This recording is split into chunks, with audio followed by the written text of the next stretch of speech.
নমস্কাৰ, মই স্মিতা বৰ্মন। আজি আপোনালোক সকলোকে আমাৰ শ্ৰেণীকোঠালৈ আমন্ত্ৰণ জনাইছোঁ। আজি আমাৰ শ্ৰেণীকোঠাটো আমাৰ সেই আগৰ শ্ৰেণীকোঠাৰে কণ্টিনিউশ্যন হ'ব। এইটো block 4, unit 15। It's a shifting of psychological theories. আমাৰ টপিকটো আছিলে shifting psychological theories to understand education. তো ইয়াতে আমি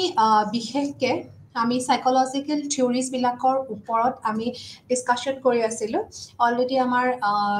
3টামান ক্লাছ হৈ গৈছে ইয়াৰ ওপৰত। তো তেতিয়া আমি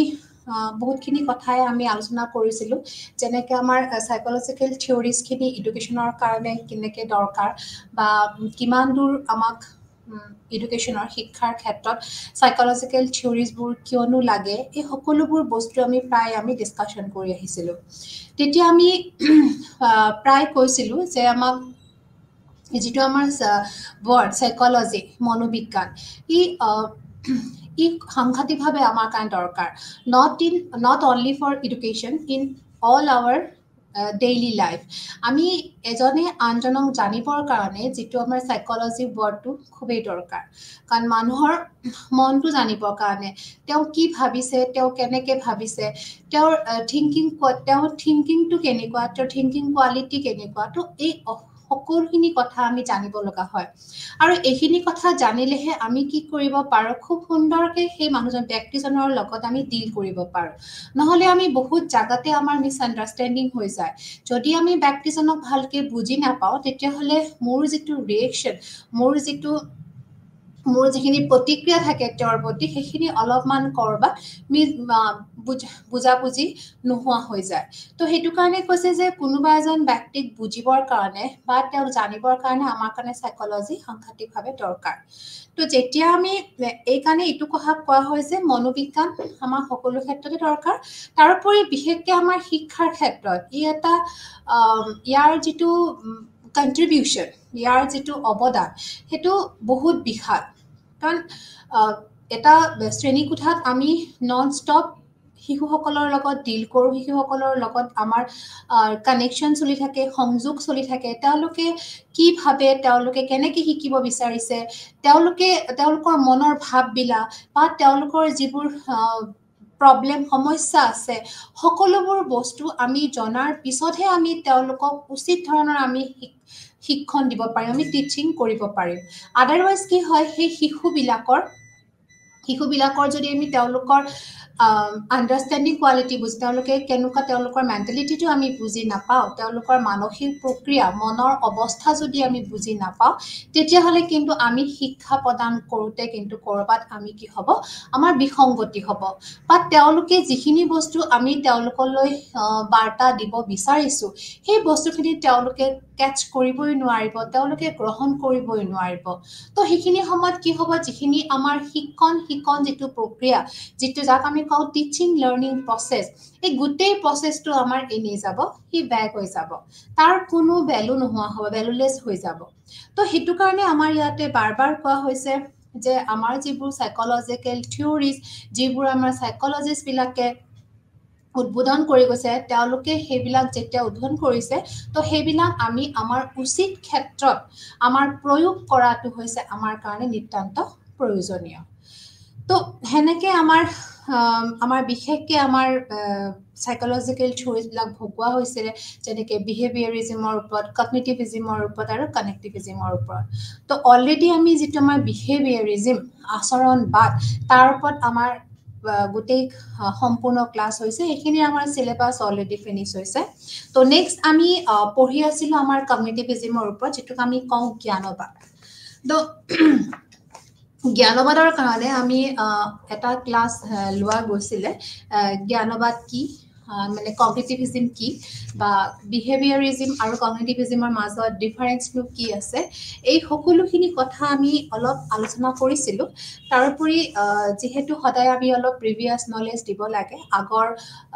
আগৰ জ্ঞানখিনি আমি দোহাৰিব লাগে, তো সেইটো কাৰণে মই আকৌ এবাৰ অলপ কৈ দিছোঁ যে কগনিটিভিজিম কি। জ্ঞানবাদ কি আৰু বিহেভিয়াৰিজম কি বিহেভিয়াৰিজমে চাইছিলে যে এটা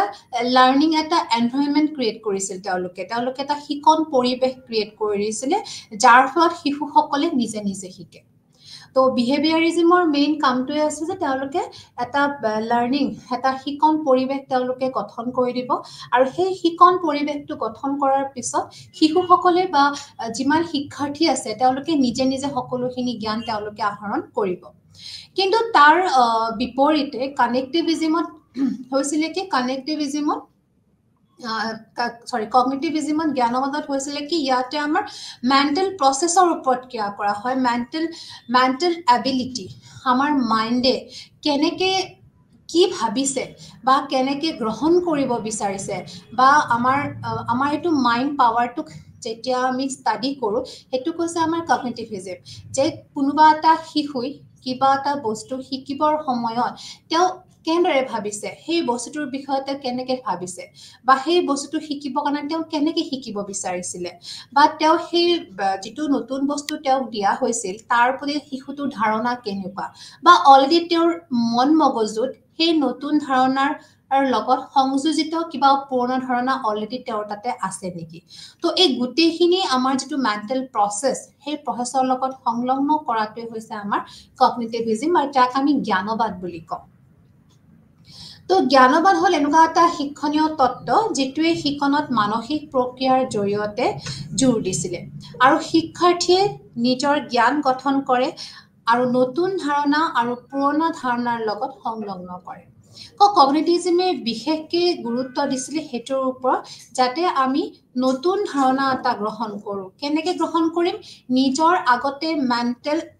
প্ৰচেছৰ ওপৰত বেছ কৰি আমি গ্ৰহণ কৰিম কাৰণ মোৰ মেণ্টেল প্ৰচেছ কেনেকুৱা মোৰ মনৰ স্থিতি কেনেকুৱা মই কিমান দূৰলৈ নতুন ধাৰণাটো মই গ্ৰহণ কৰিব পাৰিম তাৰ ওপৰত আমি ডিপেণ্ড কৰি আমি নতুন ধাৰণাটো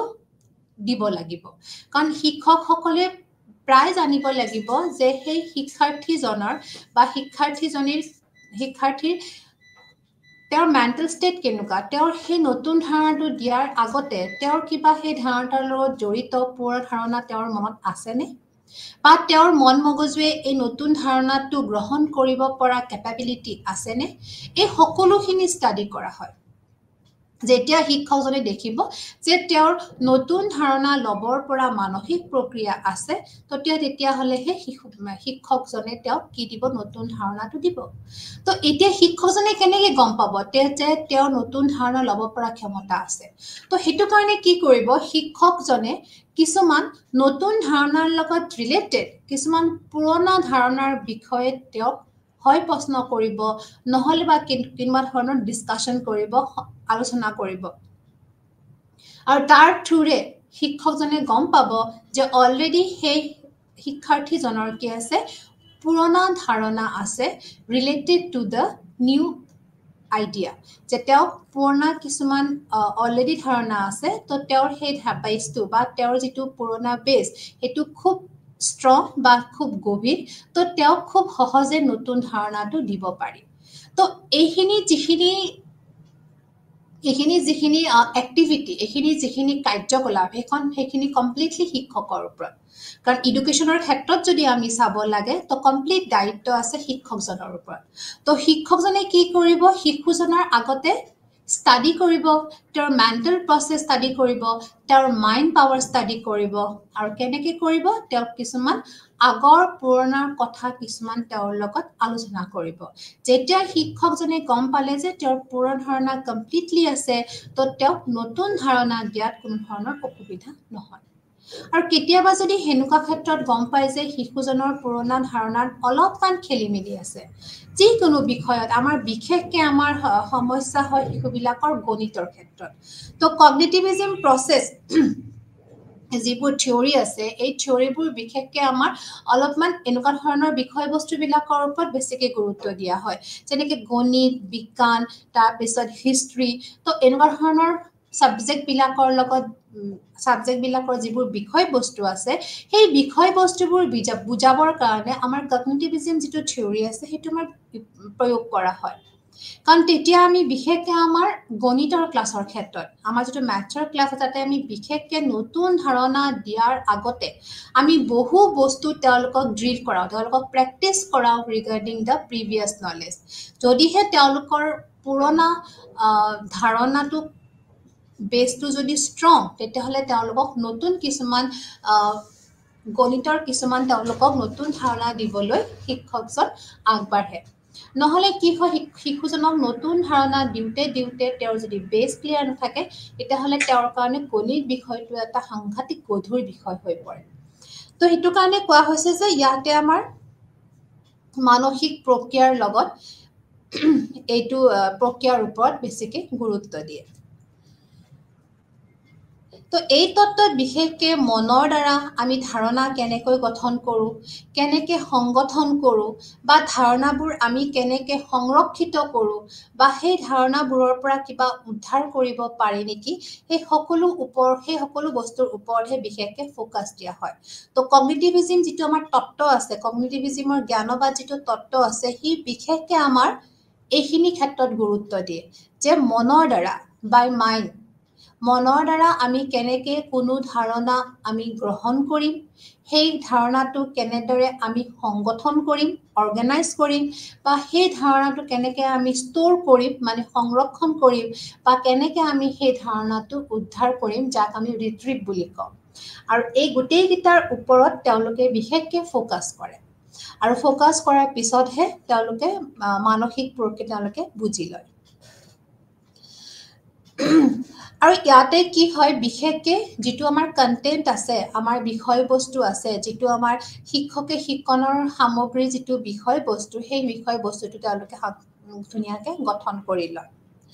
আৰু শিক্ষাৰ্থীসকলে শিক্ষণ পদ্ধতিত সক্ৰিয় অংশগ্ৰহণ কৰিবৰ কাৰণে মানসিক প্ৰক্ৰিয়াৰ ব্যৱহাৰ কৰে। তো ইয়াতে কৈছে যে এটা ষ্টুডেণ্টে তো যেতিয়া সি লাৰ্ণিং প্ৰচেছত যাব, তো তাতে তেওঁ এক্টিভ পাৰ্টিচিপেশ্যন লাগিব। আৰু এক্টিভ পাৰ্টিচিপেশ্যনৰ কাৰণে তেওঁক মানসিক প্ৰক্ৰিয়াটো খুব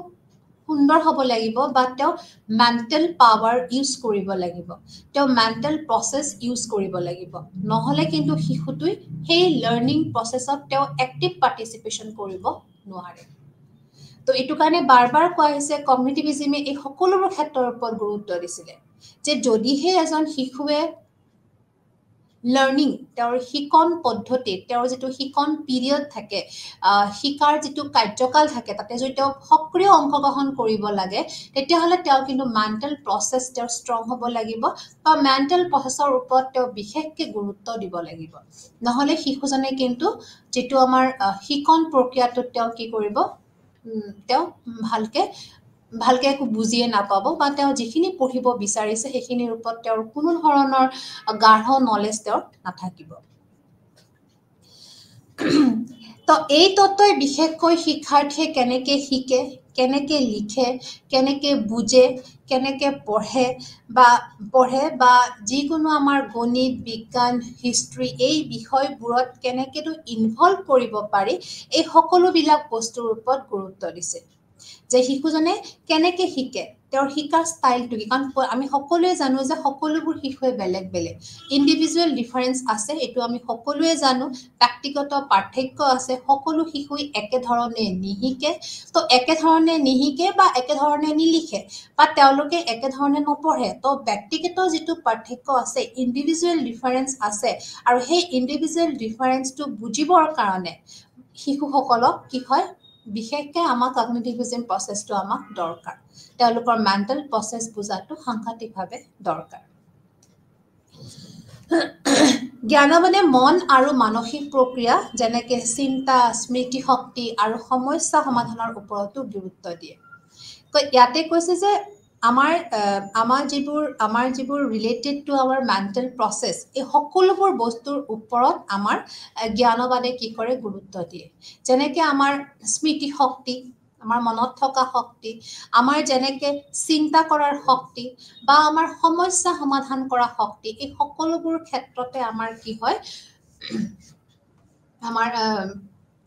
আমাৰ কগনিটিভিজিমে ইয়াতে গুৰুত্ব দিয়া বুলি কৈছে। কাৰণ তেতিয়াহে কি হয়, সেই সকলোবোৰ সমস্যা সমাধান কৰিবৰ কাৰণে চিন্তা কৰিবৰ কাৰণে আমাৰ মানসিক প্ৰক্ৰিয়া ব্যৱহৃত হৈ আছে আৰু এই মানসিক প্ৰক্ৰিয়াৰ ওপৰতে কগনিটিভিজমে বিশেষকৈ গুৰুত্ব দিছে ইয়াতে কোন ধৰণৰ পৰিৱেশৰ ওপৰত গুৰুত্ব দিয়া নাই বা লাৰ্নিং এনভাইৰনমেণ্টৰ ওপৰত গুৰুত্ব দিয়া নাই ইয়াতে বিশেষকৈ গুৰুত্ব দিয়া হৈছে মানসিক প্ৰক্ৰিয়াৰ ওপৰত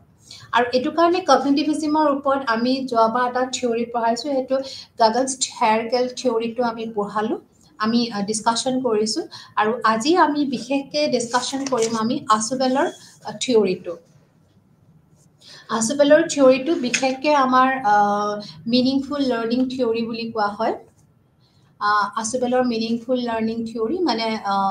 আসুবেলৰ তত্ত্ব এটো হল মিনিংফুল লাৰ্নিং থিওৰি মানে বিশেষকৈ আমাৰ অৰ্থপূৰ্ণ শিক্ষণ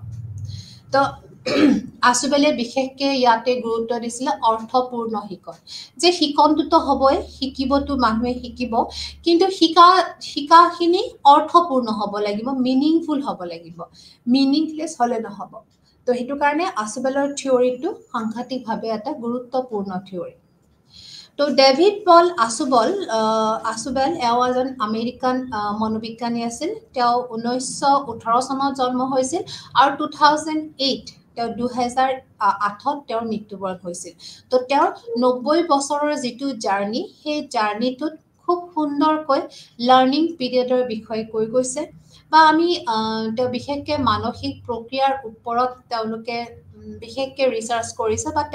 তাৰে ওপৰত তেওঁলোকে কাম কৰিছে বা ধাৰণাবোৰ যিবোৰ পাইছে যিবোৰ নীতি পাইছে এই সকলো বস্তু তেওঁলোকে দেখুৱাই গৈছে তো আসুবেল হল এজন আমেৰিকান মনোবিজ্ঞানী যিয়ে শৈক্ষিক মনোবিজ্ঞান জ্ঞানবিজ্ঞান আৰু বিজ্ঞান শিক্ষাত বহুতো অৱদান দিছিলে তো তেওঁ স্পেশালি এজন যদিও সাইকোলজিষ্ট আছিল তেওঁ সায়েন্স এডুকেশনৰ ওপৰতো তেওঁৰ গুৰুত্ব আছে তেওঁ সায়েন্স এডুকেশনৰ ক্ষেত্ৰত তেওঁৰ কন্ট্ৰিবিউশন বহুত বেছি আছে কাৰণ এইমাত্ৰ কৈছিল মিনিংফুল লাৰ্নিং কাৰণ যেহেতু সায়েন্স বা ম্যাথছ এই সকলোবোৰ ক্ষেত্ৰত যিখিনি লাৰ্নিং হ'ব সেই লাৰ্নিংখিনি প্ৰপাৰ ৱেট হ'ব লাগিব বা সেই লাৰ্নিংখিনি কৰোঁতে আমাৰ মাইণ্ড ষ্টেটাছ সাংঘাতিকভাৱে ষ্ট্ৰং হ'ব লাগিব বা মেণ্টেল প্ৰচেছ যদি আমি সৰুৰ পৰা উচিত ধৰণে আমি গঢ়ি তুলিব পাৰোঁ কনষ্ট্ৰাক্ট কৰিব পাৰোঁ গঠন কৰিব পাৰোঁ তেতিয়াহ'লে বিজ্ঞান শিক্ষা লোৱাত শিশুসকলৰ অলপো সমস্যা আহি নপৰে তো হেতু কাৰণে কোৱা হৈছে যে ডেভিড পল এজন আমেৰিকান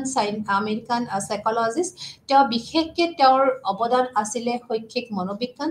এডুকেশ্যনেল সাইকোলজিৰ ওপৰত জ্ঞানবিজ্ঞান যাক আমি কগনিটিভিজম সায়েন্স বুলি কওঁ আৰু আমাৰ বিশেষকৈ আমাৰ সায়েন্স এডুকেশ্যনৰ ওপৰত তেওঁৰ কন্ট্ৰিবিউশন বহুত দিয়া আছে আৰু আসুবেলে বিশ্বাস কৰিছিল যে নীতি ধাৰণা আদি অৱৰোহী পদ্ধতিৰেহে বুজাব পাৰে ডিডাক্টিভ মেথডৰেহে তেওঁ কৈছিলে যে যিকোনো বস্তুৰ নীতি বা ধাৰণা তেওঁ ডিডাক্টিভ মেথডৰে তেওঁলোকে বুজাব পাৰি বুলি কৈছিলে আৰু তেওঁ বিশেষকৈ মুখস্থ শিক্ষণৰ বিপৰীত আছিলে তেওঁ অপোজ কৰিছিল ৰোট লাৰ্নিংটো তেওঁ অপোজ কৰিছিল তেওঁৰ কথা হ'ল কি কোনো ধৰণৰ বস্তু মুখস্থ কৰিব নালাগে কাৰণ মুখস্থ কৰা বিদ্যাই কি কৰে আমাক কেতিয়াও আগুৱাব নোৱাৰে বা আমাৰ সেই যিখিনি নলেজ সেই যিখিনি জ্ঞান আমাৰ কি হয় ষ্ট্ৰং নহয় আমি সেই জ্ঞানখিনি আমি প্ৰেক্টিকেল লাইফত যেতিয়া আমি ব্যৱহাৰ কৰিব লগা হয় তেতিয়াই আমাৰ খেলিমেলিৰ সমস্যা হয় হেতু কাৰণে তেওঁ বিশেষকৈ কৈছিলে যে তেওঁৰ যিটো অৰ্থপূৰ্ণ শিক্ষাৰ ধাৰণা আছিল সেই শিক্ষাৰ ধাৰণাটোই মুখস্থ শিক্ষণৰ বিপৰীত আছিল আৰু তেওঁলোকে মুখস্থ শিক্ষণক তেওঁলোকে বিশ্বাস নকৰিছিল তো হেতু তেওঁৰ এটা সাংঘাতিকভাৱে তেওঁৰ এটা ডাঙৰ এটা বিশ্বাস বা তেওঁৰ হেতু এটা ফ্যাক্টৰছ আছিলে তেওঁ যে কৈছে মুখস্থ আমি কেতিয়াও কৰিব নালাগে আৰু হেতু কাৰণে তেওঁৰ অৱদানটো বিশেষকৈ বিজ্ঞান শিক্ষাত আছে কাৰণ বিজ্ঞান শিক্ষাটো এনেকুৱা এটা শিক্ষা য'ত আমি কোন ধৰণৰ মুখস্থ বিদ্যা ইয়াতে প্ৰয়োগ নহয় বিজ্ঞান গণিতত আমাৰ মুখস্থ বিদ্যাৰ কেতিয়াও কোন ধৰণৰ আমাৰ কাম নাহে হেতু কাৰণে তেওঁৰ বিশেষকৈ থিওৰিটো আছিলে বিজ্ঞান শিক্ষাৰ লগত বা মানসিক প্ৰক্ৰিয়াৰ ওপৰত তো শিক্ষণক প্ৰভাৱিত কৰা আটাইতকৈ ডাঙৰ কাৰকটো হৈছে শিক্ষাৰ্থীসকলে ইতিমধ্যে জানে তো তেওঁ হেতু কাৰণে কৈছিলে যে আমাৰ যেটো মেইন ফ্যাক্টৰস শিক্ষণক প্ৰভাৱিত কৰা মেইন যেটো ফ্যাক্টৰস এটো হৈছে যে শিক্ষাৰ্থীসকলে অলৰেডি তেওঁলোকে জানি থৈ দিয়ে আৰু তেওঁলোকে যিমানখিনি জানে অলৰেডি বা তেওঁলোকৰ মেন্টাল পাৱাৰ মেন্টাল প্ৰসেছে যিমানখিনি অলৰেডি তেওঁলোকৰ আগৰ নলেজ আছে তো তেওঁলোকে নতুন নলেজ লোৱা তেওঁলোকৰ কোনো ধৰণৰ সমস্যা নহয় তো এইটো তেওঁলোকৰ মেইন ফ্যাক্টৰস মানে যিমান তেওঁলোকৰ বিদ্যমান জ্ঞান আছে সেইখিনিৰ ওপৰত ডিপেন্ড কৰি তেওঁলোকক নতুন ধাৰণা তেওঁলোকক যুগুত কৰা হয় আৰু তেনেকৈ তেওঁলোকৰ লাৰ্নিংটো কি হয় প্ৰায় প্ৰসেসিঙত আহি যায় তেওঁ বিশেষকৈ মৌখিক শিক্ষাৰ তেওঁৰ বিশেষকৈ মৌখিক শিক্ষণ তেওঁৰ মূল চিন্তা আছিল আমি যাক কওঁ ভাৰ্বেল লাৰ্নিং তো তেওঁৰ বিশেষকৈ আছিল ভাৰ্বেল লাৰ্নিঙৰ ওপৰত তেওঁৰ মূল চিন্তা তেওঁ বুজাইছিলে যে কেনেকৈ শিক্ষাৰ্থীৰ জ্ঞানত নতুন তথ্য সন্নিৱিষ্ট কৰিব পাৰে তেওঁ এইটো বুজাইছিলে যে কেনেকৈ শিশুজনে নতুন ধাৰণা কিছুমান সন্নিৱিষ্ট কৰিব পাৰে কাৰণ তেওঁৰ মেইন এইমটোৱে হৈছে লাৰ্নিং আৰু লাৰ্নিং যেতিয়া হয় তেতিয়া তেওঁলোকে এইটোৱে কৈছিলে যে পুৰণা ধাৰণাৰ লগত তেওঁ কেনেকৈ নতুন ধাৰণাবিলাক শিশুসকলক দিব পাৰে আৰু নতুন ধাৰণা দিবৰ সময়ত তেওঁ বিশেষকৈ বেছ কৰিছিল পুৰণা ধাৰণাৰ লগত কিমান দূৰ ৰিলেটেড তেওঁৰ মতে যিখিনি জ্ঞান শিশুসকলৰ আছে সেইখিনিয়ে নতুন জ্ঞানৰ গঠন আৰু ধৰি ৰখাত সহায় কৰে তেওঁ এইটো কাৰণে কৈছে যে শিশুসকলৰ তেওঁৰ মতে যিখিনি জ্ঞান শিশুসকলৰ আছে সেইখিনি নতুন জ্ঞানৰ গঠন আৰু যিখিনি জ্ঞানখিনি ধৰি ৰাখিবৰ কাৰণে সহায় কৰে তো শিশুসকলৰ যিমানখিনি অলৰেডি তেওঁলোকৰ জ্ঞান আছে সেইখিনি থ্ৰুদিহে তেওঁ নতুন জ্ঞানটো ল'ব পাৰিব আৰু যিখিনি জ্ঞান তেওঁৰ নতুন জ্ঞান ল'ব সেইখিনি কিমান দূৰ ধৰি ৰাখিব পাৰিব ধাৰণ ক্ষমতা কিমান এই সকলোখিনি ডিপেন্ড কৰে তেওঁৰ অলৰেডি তেওঁৰ নলেজ কিমান আছে তাৰ ওপৰত ডিপেন্ড কৰিহে তেওঁ নতুন জ্ঞান ধাৰণা বা সেই ধাৰণাখিনি তেওঁ কিমান সময়লৈকে ধাৰিত কৰি ৰাখিব পাৰিব এইটো সকলোখিনি ডিপেন্ড কৰে তেওঁ শিশুৱে কেনেকৈ জ্ঞান আহৰণ কৰে আদি প্ৰশ্নৰ প্ৰতি সাংঘাতিকভাৱে আগ্ৰহী আছিল তেওঁ ননষ্টপ তেওঁৰ মাইণ্ডত এনেকুৱা ধৰণৰ কথা কিছুমান আহি আছিলে যে শিশু এজনে কেনেকৈ জ্ঞান আহৰণ কৰে তো কেনেকৈ জ্ঞান আহৰণ কৰে এনেকুৱা ধৰণৰ কথাবোৰ তেওঁ ননষ্টপ তেওঁ ভাবিছিলে আৰু তাৰ ফলত তেওঁৰ কি হৈছিলে বহুতখিনি তেওঁৰ ৰিজাল্টটো আহিছিলে যে তেওঁ এনেকুৱা ধৰণৰ প্ৰশ্ন কৰোঁতে আল্টিমেটলি তেওঁ গম পালে যে শিশু এজনে আচলতে কেনেকৈনো জ্ঞান আহৰণ কৰে আৰু তাৰে ওপৰত ডিপেন্ড কৰি তেওঁ গোটেইখিনি তেওঁৰ যিটো তত্ত্ব সেই তত্ত্ব তেওঁ উলিয়াব পাৰিছিলে তো আচুপেলৰ যিটো অৰ্থপূৰ্ণ শিক্ষণ আছিল সেইটো নতুন জ্ঞান শিকিবলৈ ইতিমধ্যে জনা কথাৰ ওপৰত নিৰ্ভৰশীল তো বাৰমতে আমি এইটো কথাই কৈ আছোঁ যে নতুন জ্ঞান শিকিবলৈ ইতিমধ্যে যিখিনি জ্ঞান আছে সেইখিনিৰ ওপৰতহে এইটো নিৰ্ভৰশীল জ্ঞানৰ নিৰ্মাণ আৰম্ভ হয় আমাৰ পৰিঘটনা আৰু বস্তুৰ পৰ্যবেক্ষণৰ পৰা যিটো ইতিমধ্যে আমাৰ হাতত থকা ধাৰণাসমূহৰ লগত জড়িত তো এইটো কৈছে যে জ্ঞান যেতিয়া আমি নিৰ্মাণ কৰিব লগা হয় আমি যেতিয়া নলেজ কনষ্ট্ৰাক্ট কৰিব লগা হয় তেতিয়া আমি কি কৰোঁ আমি আমাৰ সাৰাউণ্ডিংছত আমি পৰ্যবেক্ষণ কৰোঁ আমি অবজাৰ্ভ কৰোঁ আমাৰ ইভেণ্টবিলাক আমাৰ পৰিঘটনাবিলাক বা আমাৰ যিবোৰ সাৰাউণ্ডিংছত বস্তু আছে সেই সকলো বস্তুক আমি অবজাৰ্ভ কৰোঁ আৰু অবজাৰ্ভ কৰি থৈ নিদি অবজাৰ্ভ কৰাৰ লগত আমাৰ হাতত অলৰেডি যিখিনি ধাৰণা আছে আমাৰ ব্ৰেইনত বা ইতিমধ্যে আমাৰ যিখিনি ধাৰণা আছে তাৰ লগত কি হয় এইটোৰ লগত জড়িত কৰা হয় তো জড়িত কৰাৰ লগে লগে তেওঁৰ জ্ঞানটো অৰ্থপূৰ্ণ হৈ উঠে কাৰণ কৈছে তেওঁ পৰ্যবেক্ষণ হ'বই অবজাৰ্ভ কৰিবই লাগিব নিজৰ সাৰাউণ্ডিংছ নিজৰ ইভেণ্টবিলাক নিজৰ যিকোনো ধৰণৰ পৰিঘটনা বা যিকোনো ধৰণৰ বস্তু যেতিয়া পৰ্যবেক্ষণ কৰিব আৰু পৰ্যবেক্ষণ কৰাৰ লগতে তেওঁৰ অলৰেডি হাতত থকা ধাৰণাবিলাকৰ লগত কি হয় সেইটো জড়িত কিমান দূৰ হয় সেইটো তেওঁ উলিয়াব পাৰিব লাগিব তাৰ পিছতহে তেওঁৰ সেই জ্ঞানটো কি হ'ব ষ্ট্ৰং হৈ উঠিব তেওঁৰ তত্ত্ব অনুসৰি অৰ্থপূৰ্ণভাৱে শিকিবলৈ ব্যক্তিসকলে নতুন জ্ঞানক ইতিমধ্যে প্ৰাসংগিক ধাৰণাসমূহৰ লগত সম্পৰ্ক কৰিব জানিব লাগিব তো খুব এটা একে কথা যে যদিহে যিখিনি বস্তু মই শিকিব বিচাৰিছোঁ সেই বস্তুখিনি যদি অৰ্থপূৰ্ণভাৱে মই শিকিব লাগে তেতিয়াহ'লে নতুন যিখিনি জ্ঞান আছে সেইখিনি জ্ঞান আমি ইতিমধ্যে প্ৰাসংগিক ধাৰণাসমূহৰ লগত ইণ্টাৰপ্ৰিট কৰিব জানিব লাগিব হেতু কেপাবিলিটি আমাৰ থাকিব লাগিব বা সেই কেপাবিলিটিটো আমি জানিবৰ কাৰণে শিক্ষকে আমাক শিকাব লাগিব যে কেনেকেনো আমি হেতু ইণ্টাৰপ্ৰিট কৰিব পাৰো তো এই গোটেইখিনি হল তেওঁৰ থিওৰি মতে তেওঁৰ তত্ত্ব অনুসৰি এই সকলোখিনি বস্তু আমি শিকাব লাগিব শিশুসকলক যে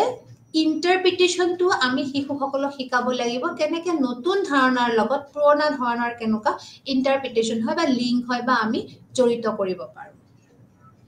তাৰপিছত তেওঁ কৈছে মুখস্থ কৰাৰ বিপৰীতে অৰ্থপূৰ্ণ শিক্ষণৰ ওপৰত বিশ্বাস কৰিছিল তো তেওঁ আগতেও কৈছো যে তেওঁ মুখস্থ বিদ্যাটো টোটেলি তেওঁ এভইড কৰিছিল তাৰ বিপৰীতে তেওঁ মিনিংফুল লাৰ্ণিঙৰ ওপৰতহে বিশ্বাস কৰিছিল অৰ্থপূৰ্ণ শিক্ষণৰ লগত ধাৰণাসমূহ জড়িত হৈ থাকে সেয়েহে সি দীৰ্ঘম্যাদী স্মৃতি শক্তিলৈ স্থানান্তৰিত হয় তো আগতেও কৈছো যে যদিহে আমাৰ যিখিনি আমাৰ ধাৰণা সেইখিনি মোৰ স্মৃতিত মোৰ মনত বহুত দিনলৈ মই থাকিব লাগে তেতিয়াহ'লে আমি নিশ্চয় অৰ্থপূৰ্ণ শিক্ষণৰ লগতহে জড়িত হ'ব লাগিব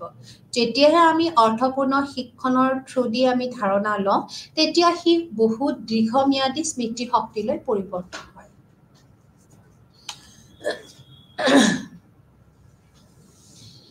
তো এই গোটেইখিনি আছুবেলৰ মিনিংফুল তত্ত্বত আমি তেওঁৰ যিখিনি আছুবেলৰ থিওৰি আছে মিনিংফুল থিওৰি এই থিওৰিত তেওঁ চাৰি ধৰণৰ শিক্ষণৰ পোষকতা কৰিছিল তেওঁ কৈছিল যে চাৰি ধৰণে শিশুৱে শিকে তেওঁ চাৰি ধৰণৰ শিশুৱে যেতিয়া শিকে তেওঁ এটা তত্ত্বত তেওঁ চাৰিটা ভাগত ভাগ কৰিছিল যেনেকে আমাৰ আছিলে ৰিচেপশ্যন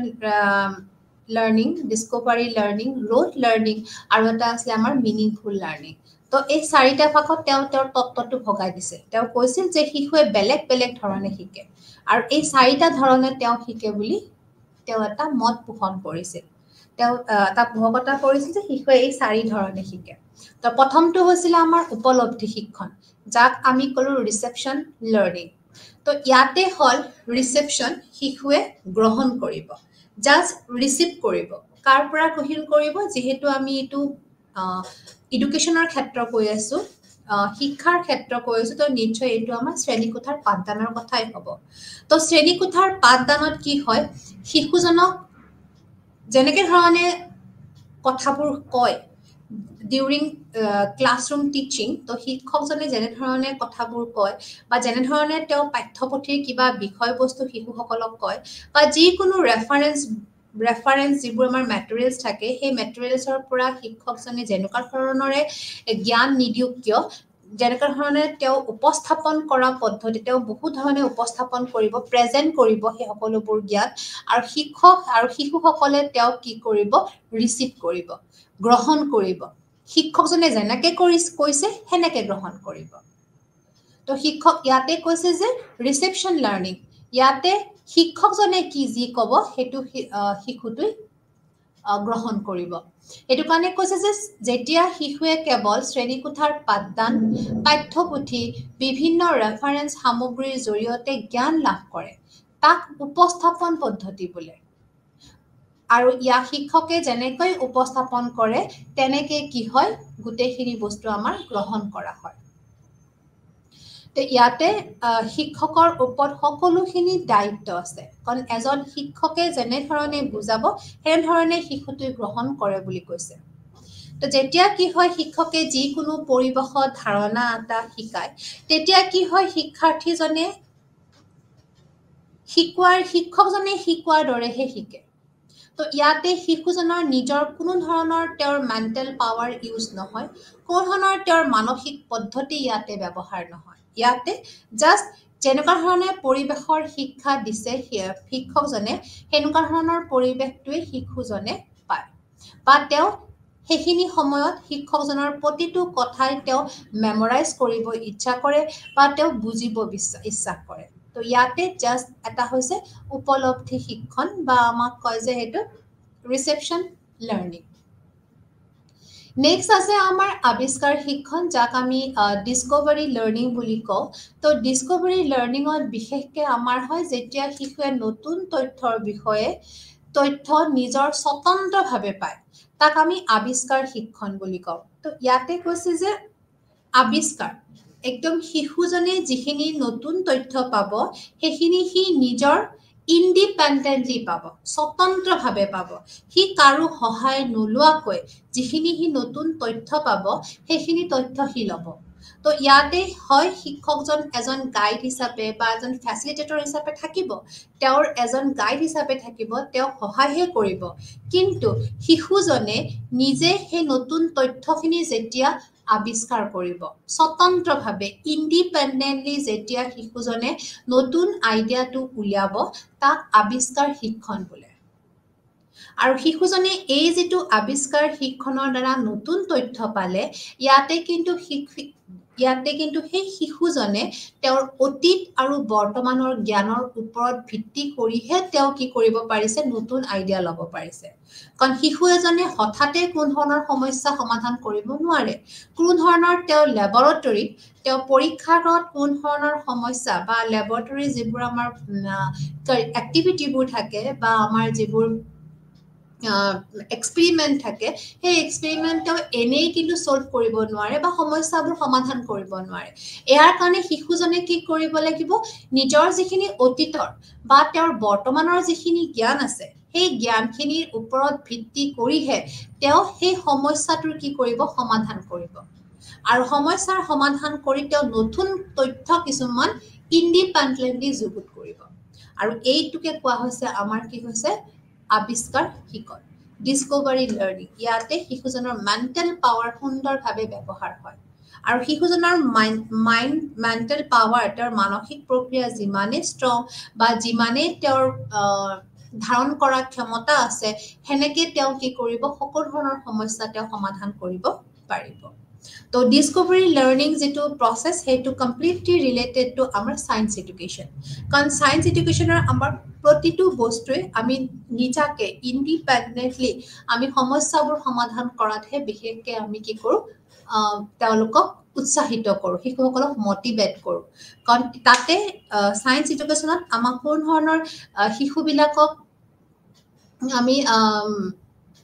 তেওঁলোকক নিজাকে সকলোবোৰ সমস্যা সমাধানৰ কাৰণে মটিভেট কৰা হয়। তো সেইকাৰণে শিশুবিলাক বেছি ইণ্ডিপেণ্ডেণ্ট হৈ উঠে, তেওঁলোকে নিজৰ সমস্যাবোৰ নিজে সমাধান কৰিবৰ কাৰণে আগুৱাই আহে। আৰু এনেকুৱা ধৰণৰ কি হয়, যেতিয়া শিশুৱে পৰীক্ষাগাৰত বা পৰীক্ষা নিৰীক্ষাৰ জৰিয়তে যেতিয়া যিকোনো সমস্যা সমাধান কৰে বা যিকোনো প্ৰেক্টিকেল এটা ছল্ভ কৰে, তেতিয়া কি হয়, নতুন তথ্য তেওঁ নিজে নিজে উলিয়াই লয়। বা কি হয়, কেতিয়াবা কিছুমান আমাৰ প্ৰজেক্ট লাৰ্নিং থাকে, যেতিয়া আমাৰ যিবোৰ আমাৰ প্ৰকল্পৰ কাম আছে, যিবোৰ আমাৰ প্ৰজেক্ট ৱৰ্ক আছে, তাৰ জৰিয়তেও কিছুমান শিশুবিলাকে নতুন ধাৰণা আৱিষ্কাৰ কৰিবলৈ সক্ষম হয়। তো এনেকুৱা ধৰণৰ শিক্ষাৰ জৰিয়তে শিশুসকলৰ যিটো আমাৰ কওঁ যে ব্ৰেইন ষ্টৰ্মিং, তেওঁলোকৰ ব্ৰেইনটো খুব এক্টিভ হৈ উঠে। তেওঁলোকে সেইকাৰণে তেতিয়া তাৰপিছত তেওঁলোকে ৰিয়েল লাইফত সকলো ধৰণৰ সমস্যা তেওঁলোকে সমাধান কৰিবৰ কাৰণে কোনো ধৰণৰ কুণ্ঠাবোধ নকৰে। তো সেইটো কাৰণে কোৱা হৈছে যে আৱিষ্কাৰ শিক্ষণ ইটছ এ বেষ্ট প্ৰচেছ। কাৰণ শিশুসকলক আমি নন ষ্টপ আমি উৎসাহিত কৰিব লাগে, যাতে তেওঁলোকে তেওঁলোকৰ সমস্যাবোৰ নিজাকে সমাধান কৰিব পাৰে বা তাৰ পৰা এটা নতুন ধাৰণা তেওঁলোকে আনিব পাৰে। নেক্সট আছে আমাৰ মুখস্থ শিক্ষণ, যাক আমি কওঁ ৰোড লাৰ্নিং। তো ৰোড লাৰ্নিংটো বিশেষকৈ কৈছে যে বুজি নোপোৱাকৈ পুনৰাবৃত্তিৰ ওপৰত ভিত্তি কৰা তথ্য মুখস্থ কৰাকে মুখস্থ শিক্ষণ বোলে। তো আমি সকলোৱে জানে যে যেতিয়া আমি কোনো এটা বস্তু বুজি নাপাওঁ, তেতিয়া আমি তাক মুখস্থ কৰিবলৈ ধৰোঁ। কাৰণ যেতিয়া আমি বুজি নোপোৱা বস্তুটো বাৰ বাৰ পুনৰাবৃত্তি কৰি কৰি পঢ়ি থাকোঁ, তাৰপিছত আমাৰ সেইটো মুখস্থহে হয়, কিন্তু আমি তাক বহুত দূৰলৈ বুজি নাপাওঁ। তো সেনেকুৱা ধৰণৰ শিক্ষণক আমাৰ মুখস্থ শিক্ষণ কয়। হয়, এনেকুৱা ধৰণৰ শিক্ষণো লোৱা হয়। শিশুসকল এনেকুৱা ধৰণৰ শিক্ষণো কেতিয়াবা দিয়া হয় যেতিয়া যিখিনি সময়ত শিশুসকলক কিছুমান বস্তু বুজাব নোৱাৰি, কিছুমান নীতি বা কিছুমান প্ৰিন্সিপল বা কিছুমান ফৰ্মুলা বা কিছুমান তত্ত্ব যেতিয়া শিশুসকলক বুজোৱাৰ কাৰণে তেওঁলোকক বিশেষকৈ এইটো প্ৰাথমিক স্তৰত, বিশেষকৈ আমাৰ এইটো লোৱাৰ প্ৰাইমেৰী স্তৰত যেতিয়া শিশুসকলক কিছুমান বস্তু বুজাব নোৱাৰি তেতিয়া তেওঁলোকক আমি মুখস্থ কৰিব দিয়া হয় আৰু এই মুখস্থ শিক্ষণটো তেওঁলোকে যিকোনো বস্তু তেওঁক মুখস্থ কৰিব দিলে বাৰ বাৰ ৰিপিট যেতিয়া কৰি তেওঁলোকক পঢ়িব দিয়া হয় তেতিয়া অট'মেটিকেলি তেওঁলোকৰ সেইটো মনত থাকি যায় বা তেওঁলোকক সেইটো মুখস্থ বিদ্যা বুলি কোৱা হয় তো বিশেষকে ইয়াতে আমাৰ যেতিয়া আমাৰ মাল্টিপ্লিকেশ্যনৰ টাইম থাকে যেতিয়া আমাৰ পুৰণৰ নেওতাখন পুৰণৰ যিবোৰ নীতি আছে সেই নীতিবোৰ নুবুজোৱাকে আমি শিশুসকলক প্ৰাথমিক স্তৰত অকল পুৰণৰ নেওতাখন অকল মুখস্থহে কৰিব দিওঁ কাৰণ সেইখিনি সময়ত তেওঁলোকক নীতিবিলাক বুজাব পৰা নহয় কাৰণ তেওঁলোকৰ এইখিনি সময়ত এজ ফেক্টৰ হৈ থাকে তেওঁলোকৰ বয়সটো কাৰক হৈ থাকে বয়সৰ আগত তেওঁলোক আমি কিছুমান গভীৰ কথা শিকাব নোৱাৰো বিশেষকৈ আমি নীতিবিলাক শিকাব নোৱাৰো বা নীতিবিলাকৰ লগত জড়িত যিবোৰ আনুষংগিক কথা আছে সেই কথাবোৰ তেওঁলোকক আমি বুজাব নোৱাৰো এইটো কাৰণে কি হয় তেওঁলোকক ডিৰেক্টলি তেওঁলোকক নেওতাখন তেওঁলোকক মুখস্থ কৰিব দিয়া হয় মাল্টিপ্লিকেশ্যন টেবুলখন তাৰ ফলত কি হয় শিশুসকলৰ বহুত বেছি একো সমস্যা নহয় কিন্তু এই যিটো ৰোড লাৰ্নিং প্ৰসেস আছে সেইটো অকল প্ৰাথমিক স্তৰলৈকেহে আমি থকাটো ভাল তাৰ পিছলৈ যেতিয়া আমাৰ মেণ্টেল প্ৰসেস মেচিউৰ হয় মেণ্টেল পাৱাৰটো আমাৰ যেতিয়া হাই হৈ আহে তেতিয়া আৰু আমি মুখস্থ শিক্ষণৰ ওপৰত আমি ধাৱিত হ'ব নালাগে কি হয় কিছুমান শিশুই এনেকুৱা ধৰণৰ কাম কৰাৰ ফলত তেওঁলোকৰ পঢ়াৰ প্ৰতি ইন্টাৰেষ্ট সাংঘাতিকভাৱে কমি আহে কাৰণ তেওঁলোকে কোনো বস্তু বুজিব ইচ্ছা নকৰে জাষ্ট তেওঁলোকে মুখস্থ কৰিব বিচাৰে আৰু মুখস্থ কৰাৰ লগে লগে হেনেকুৱা ধৰণৰ ধাৰণা তেওঁলোকে প্ৰেক্টিকেল লাইফত তেওঁলোকে ইউজ কৰিব নোৱাৰিব কাৰণ যেতিয়া আমি যিকোনো এটা নতুন ধাৰণা বা যিকোনো ধৰণৰ এটা বস্তু আমি মুখস্থ কৰিবলৈ ধৰো তেতিয়া কি হয় সেই প্ৰেক্টিকেল লাইফত অলপ যদি ইফাল সিফাল ফেক্টৰছ বা ইফাল সিফাল যদি হয় কাৰকবোৰ পৰিৱেশটো যদি ইফাল সিফাল হয় তেতিয়াহ'লে তেওঁলোকে ধৰিব নোৱাৰা হয় তো সেইখিনি সময়ত তেওঁ কি কৰিব নিজৰ জ্ঞান বুদ্ধি সকলোবোৰ তেওঁৰ কি হয় কমি আহে এইটো কাৰণে কোৱা হৈছে মুখস্থ শিক্ষণ লোড লাৰ্নিঙৰ সময়ত আমাৰ মেণ্টেল পাৱাৰটো বহুত ইউজ নহয় কাৰণ ই ৰিপিটেশ্যনৰ থ্ৰু দিহে আমাৰ মনত ৰাখিছে আমাৰ মেণ্টেল পাৱাৰ ইউজ কৰি কোনো কথা আমাৰ মনত থকা নাই এইটো কাৰণে কৈছে ৰোড লাৰ্নিং মুখস্থ শিক্ষণটো আমাৰ ঠিক আমাৰ প্ৰাথমিক স্তৰতে ভাল প্ৰাথমিক স্তৰতে আমি ইয়াৰ হোৱাটো ভাল তাৰ পিছৰ স্তৰলৈ আমি ইয়াক টানিব নালাগে নেক্সট কৈছে কি অৰ্থপূৰ্ণ শিক্ষণ যেটো আমি কওঁ মিনিংফুল লাৰ্নিং তো মিনিংফুল লাৰ্নিঙত কি হয় ই এক সক্ৰিয় গঠনমূলক আৰু দীৰ্ঘস্থায়ী যেতিয়া নতুন তথ্য জ্ঞানমূলক ভিত্তিত ইতিমধ্যে থকা জ্ঞানৰ লগত জড়িত তাক অৰ্থপূৰ্ণ শিক্ষণ বোলে তো মিনিংফুল লাৰ্নিঙৰ ওপৰত বহুখিনি কথা কোৱা হৈ গৈছে যে যেতিয়া আমাৰ নতুন ধাৰণা পুৰণা ধাৰণাৰ লগত জড়িত কৰা হয় তাকে আমি কৈছো অৰ্থপূৰ্ণ শিক্ষণ কাৰণ ইয়াতে যিখিনি শিক্ষণ হৈছে সেইখিনি টোটেলি মিনিংফুল হৈছে কাৰণ সেই শিশুটোৰ পুৰণা জ্ঞানৰ লগত নতুন জ্ঞানৰ যিটো সংযোগ হৈছে সেইটো কাৰণে শিশুবিলাক কোনো ধৰণৰ তেওঁলোকৰ ডাউট নাথাকে কোনো ধৰণৰ কনফিউজন নাথাকে বা তেওঁলোকে ৰিয়েল লাইফৰ ইমপ্লিমেন্টেশ্যনতো তেওঁলোকৰ কোনো ধৰণৰ ইয়াতে সমস্যা নাহে তো শিশুজনে অটোমেটিক কথাবোৰ শিকিব বা তেওঁ সেই পুৰণা ধাৰণাৰ লগত ৰিলেটেড যিমান নতুন ধাৰণা আছে সেই সকলোখিনি বস্তু তেওঁ নিজে শিকিব ইয়াতে তেওঁক বহুত বেছি গাইড বা তেওঁক বহুত বেছি হেল্পৰ দৰকাৰ নহয় এইটো কাৰণে কৈছে অৰ্থপূৰ্ণ শিক্ষণ আছবেলৰ যিবোৰ অৰ্থপূৰ্ণ শিক্ষণ লাৰ্নিং থিওৰি আছে ইয়াত এইটো কাৰণে দেখুওৱা হৈছে যে যাতে আমি সদায় ইণ্ডিপেণ্ডেণ্টলি আমি নিজৰ কামবোৰ আমি নিজৰ সমস্যাবোৰ আমি সমাধান কৰিব পাৰো বা আমি কোনো ক্ষেত্ৰত যাতে আমি পিছুৱাই আহিব নালাগে তাৰ কাৰণে যাতে আমি প্ৰস্তুত হৈ থাকো এইটো কাৰণে অৰ্থপূৰ্ণ শিক্ষণ ডিস্কভাৰী লাৰ্নিং এইবোৰ আমাৰ কাৰণে সাংঘাতিক গুৰুত্বপূৰ্ণ কিছুমান থিওৰি তো ইয়াতে কৈছে যে অৰ্থপূৰ্ণ শিক্ষণৰ যদি মই উদাহৰণ দিলে এনেকুৱা হয় যে এজন শিক্ষাৰ্থীয়ে জন্তুৰ ধাৰণা তেওঁ জানে তেওঁক অলৰেডি কোনোবা শিক্ষকে জন্তুবিলাকৰ ধাৰণা দিছে আৰু তেওঁ জন্তু বা এনিমেল বুলি কি কি হেতু তেওঁৰ এটা ধুনীয়া এটা পিকচাৰ আছে বা তেওঁ বুজি পাইছে যে জন্তু বুলি ক'লে এনেকুৱা ধৰণৰ চাৰিঠেঙীয়া চাৰিখন ঠেং থাকিব, কাণ থাকিব, চকু থাকিব, যে এটা এটা জন্তুৰ যিটো ধাৰণা তেওঁ ধুনীয়াকৈ জানে। কিন্তু ঠিক সেই সময়তে যদি শিশুজনক প্ৰথমতে জন্তু ধাৰণা দিয়া হ'ল, তাৰ পিছত যদি শিশুজনক এটা কাংগাৰুৰ এটা পিকচাৰ দিয়া হয়, এটা যদি কেংগাৰুৰ পিকচাৰ দিয়া হয়, তেতিয়া তেওঁ খুব সহজে কেংগেৰুটোক জন্তুৰ ভিতৰত আহিব নে নাহিব সেইটো কথা তেওঁ ৰিলেট কৰিব পাৰিব লাগিব। কাৰণ যেতিয়া তেওঁৰ যিখিনি তেওঁৰ অলৰেডি জ্ঞান আছে, সেই জ্ঞানখিনিৰ লগত তেওঁ লিংক কৰিব, তেওঁ ৰিলেট কৰিব যে কেংগেৰুটো জন্তুৰ ভিতৰত পৰিব নে নপৰে। তো এনেকুৱা ধৰণৰ তেতিয়া তেওঁ গম পাব যে কেংগেৰুটো ওৱান টাইপ অফ এনিমেল। তো সেইখিনি সময়ত কি হয়, তেওঁৰ যিটো পুৰণা জ্ঞান, তেওঁৰ যিটো অলৰেডি তেওঁৰ তাতে যিখিনি জ্ঞান আছে, সেইখিনিয়ে তেওঁক সহায় কৰিলে। নতুন ধাৰণা বা নতুন ছবিটো তেওঁ বুজিবলৈ বা জানিবলৈ তেওঁক সহায় কৰিলে আগৰ জ্ঞানখিনিয়ে। কাৰণ তেওঁক অলৰেডি জন্তুৰ বিষয়ে বহুতখিনি নলেজ দিয়া হৈছে,